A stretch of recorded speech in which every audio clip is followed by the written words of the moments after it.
Dr. Ndlozi, who recently left the Economic Freedom Fighters, said that President Cyril Ramaphosa is not a puppet of white supremacy. Ndlozi spoke to SABC News for the first time after being banned from attending the EFF's elective conference in December, effectively losing his seat in the party's Central Command team. After the conference, Ndlozi resigned from parliament and has now left the party and politics. He said, "I'm leaving party politics and I will contribute to academia. It's time somebody did for the people what AfriForum is doing for the Afrikaners. That is the civil society space that one is having a conversation and thinking about." Ndlozi said he grew up in left-wing circles where Ramaphosa would be seen as part of the white capitalist establishment. He said Ramaphosa becoming a billionaire further reinforced this view and said, "Certainly part of that discourse is he will always be in the best interest of the white capitalist establishment." His emails in the Marikana wildcat strike did not help because he characterized workers as criminals, justifying the Marikana massacre, and the CR17 statements did not help. But now Ndlozi sees a shift in Ramaphosa's action and said, "Who would have thought? I wouldn't have bet anything that one day it will be Ramaphosa who says, 'You keep your America and I will keep my South Africas to the most powerful men together, with the richest men in the world in defense of nil compensation.'" Last week, Ramaphosa told global critics that South Africa will not be bullied. President Cyril Ramaphosa has thrown down the US President Donald Trump, declaring that South Africa will not be bullied and will stand up for its national interest and sovereignty. Delivering his State of the Nation address on Thursday night last week, Ramaphosa began his speech by directly responding to Trump's claim that South Africa was confiscating land. Trump, without citing evidence, said certain classes of people in South Africa were being treated very badly and he would cut off funding until the matter was investigated. This came after Ramaphosa signed the expropriation bill into law. Donald Trump said South Africa is confiscating land and treating certain classes of people very badly. Ramaphosa said there were global fundamental shifts underway that affect every aspect of human life, and said in the face of these challenges, we are witnessing the rise of nationalism and protectionism, the pursuit of narrow interest, and the decline of common cause. This is the world that we as a developing economy must now navigate. But we are not daunted. We will not be deterred. We are a resilient people. We will not be bullied. We will stand together as a united nation. We will speak with one voice in defense of our national interest, our sovereignty, and our constitutional democracy. Ramaphosa said SA stood for peace and justice, for equality and solidarity, and said we stand for non-racialism and democracy, for tolerance and compassion. We stand for our shared humanity and not for the survival of the fittest. He expressed concern over the decision by the US to suspend funding for AIDS and TB programs in Africa. He said in South Africa, 17% of programs were affected.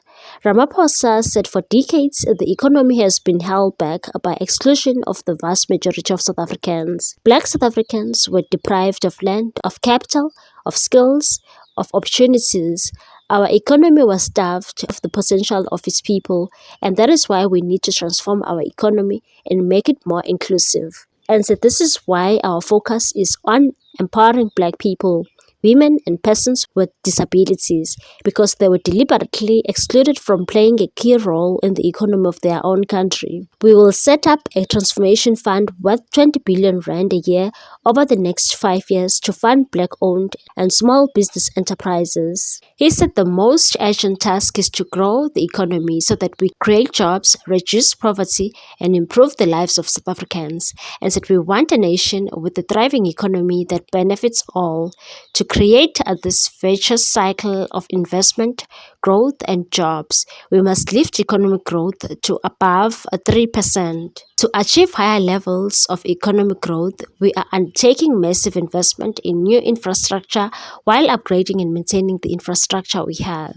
Ramaphosa said the government will fast-track the regulations of the Public Procurement Act to ensure businesses owned by women, youth, and persons with disability receive equitable opportunities in government contracts. Ndlozi argued that the Expropriation Act alone is not enough to define Ramaphosa's stance and said that there is the Palestinian matter Ramaphosa's government did not just condemn the Gaza bombardment by Israel, stated Israel is a genocidal state and took them to the court. No white puppet acts like that. Coupled with the Bella Bill, the NHI, and all these policies have disrupted the domestic and global white capitalist establishment. Recently, Ndlozi faced criticism from former party members and supporters for commending Ramaphosa after years of harsh criticism. He slammed the criticism as unsubstantiated and said many people accepted there is this and new information about Ramaphosa which forces us not to read people in one dimension. This is the tweet that angered many EFF supporters and called Dr. Ndlozi a sellout by defending Cyril Ramaphosa. He said this man is not what we have been told he is. He shared a video of Ramaphosa and tweeted, "This man is not what we have been told he is. He is truly up to something. Of all South Africa head of state, he has come out as the most committed to policies that matter for the most genuine transformation of the living conditions of our people." LHI, Bella, Expropriation Act, Palestine. The left needs to accept this and rethink its position towards him. Notwithstanding Marikana, Palapala, CR is on a journey less traveled by many in his position, worse under GNU conditions. No puppet of white monopoly capitalism speak and acts like he does. Sela. Dr. Ndlozi also spoke about the issue of then Floyd Shivhambu of the EFF, who is now the Secretary General of the Umkhonto weSizwe Party. Ndlozi dismissed allegations that he withheld information about Shivhambu's departure from the EFF, stating it was not his place to speak on Shivhambu's decision. Said Floyd did not betray the EFF. He remains on the left wing, fighting for black liberation, much like Jacob Zuma's party. Just as Chris Hani left the ANC for the SACP without being labeled a sellout, Floyd's departure is a matter of political strategy, not principle. As Dr. Ndlozi steps away from the limelight of party politics, he appears resolute in his commitment to advocacy and academia. For now, Ndlozi is determined to redefine his role in South African society beyond the confines of political partisanship.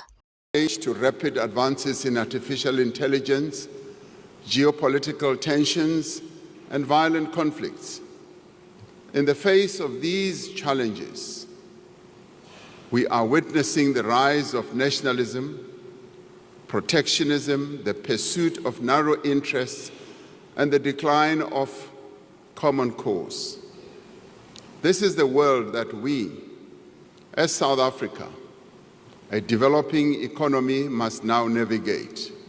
What's your take on this one, people? Thanks for watching. Please subscribe for more news.